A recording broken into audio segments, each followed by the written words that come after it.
Hello and welcome to the video. My name is Wade Daniel Smith. This video is entitled Why I Fear Volcanic Global Cooling or Volcanic Winters More Than I Fear Man-Made Global Warming. Uh, do your own research, but it's a fact that the year without a summer of 1816, which was caused by the Tambora eruption the previous year, um, is the biggest known famine in human history globally.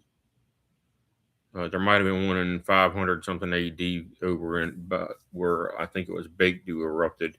It might have been a similar calamity. The world population was smaller, so fewer people probably died. But anyway, um, I did back in around 2013 or 14 or so. There was a post on Jeff Masters' Wonder Blog back when he still owned it, which he made a blog in which he posted the year and the fatality rate of the 35 known deadliest tropical cyclones in world history.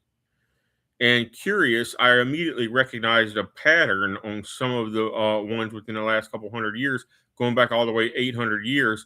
And so I actually started looking up using Google and encyclopedias and stuff like that, uh, the correlation between abnormally warm years and abnormally cold years versus the most deadly tropical cyclones in world history. And I found that 28 of the 35 deadliest tropical cyclones in world history actually happened during volcanic winter years, not global warming years. Let me repeat that. 28 of the 35 deadliest tropical cyclones in world history happened during volcanic winter years, not global warming years, contrary to what climate warming alarmists want us to believe.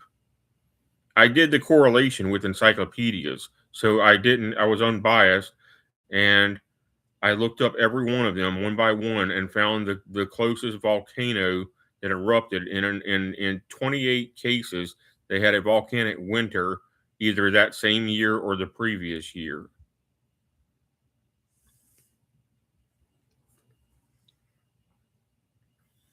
So they were strongly correlated to volcanic winters and hardly correlated to abnormally hot years at all.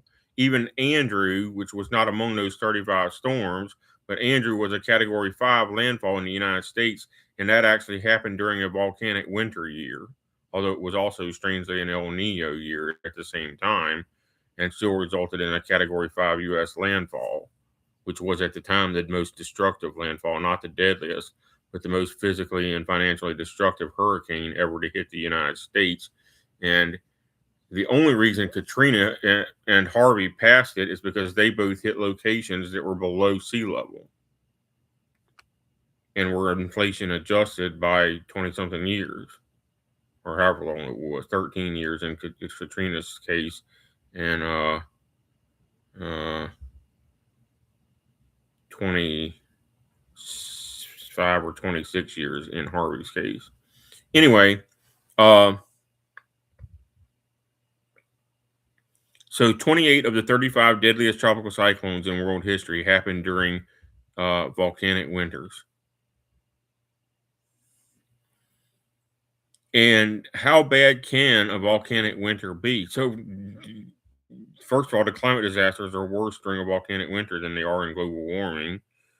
And secondly, you get famine during volcanic winters, and famine is the most human casualty disaster you can have because crops don't want to grow correctly, either because they get contaminated by the volcanic dust or the sun gets blocked out and the crops get no sunlight or not enough sunlight to grow properly. Then you get poorly producing crops and you don't have food, and then people starve to death. And world population, about 95% of world population increase has been since Tambora happened. There hasn't been a really bad volcanic winter since then. There was Nova Rupta, which caused a famine in the early 1900s and also caused the Mississippi River to refreeze for the last two times that it ever refroze again. Was caused by Nova Rupta erupting all the way up in Alaska, when it was only a 6.0 or 6.2 on the scale. Tambora was a 7.0 on the scale. And for reference, Krakatoa was a 6.0 on the scale. So, although it's rare, worldwide volcanic winters can and do happen, and historically they cause major famine and death and disease when they do happen, in addition to the initial eruption itself, which can kill hundreds of thousands of people too. So, I'm not really terrified of anything because, I believe in God and I believe that even if I die, I'm going to a better place anyway. But in terms of rational fear, as limited as that is, it's more rational to be afraid of global cooling than it is to be afraid of global warming for the reasons I've mentioned. Uh, in fact, there are some arguments that global warming is actually going to make the Earth more habitable for a wider range of life forms in a wider range of environments, because presumably grass and trees will be planted on Greenland and Antarctica when they finish melting down, and we'll have a tropical paradise in the Arctic that's never been lived on and is full of rubies and gold.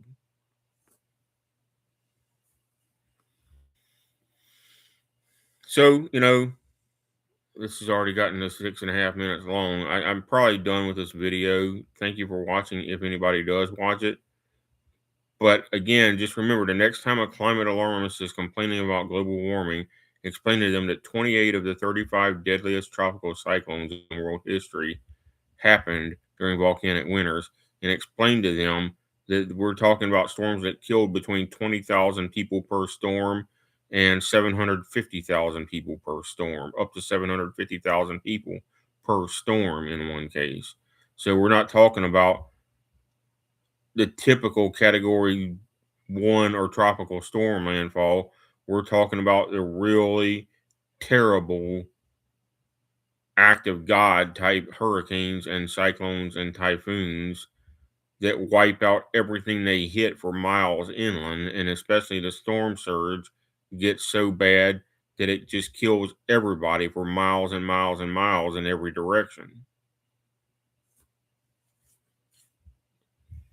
And those again happened. 28 of the 35 most deadly ones were in volcanic winter years, not global warming years. Remember that the next time somebody is complaining about climate induced hurricanes, go ahead and tell them that I said it, that 28 of the 35 deadliest cyclones in world history happened during global cooling years, not global warming years.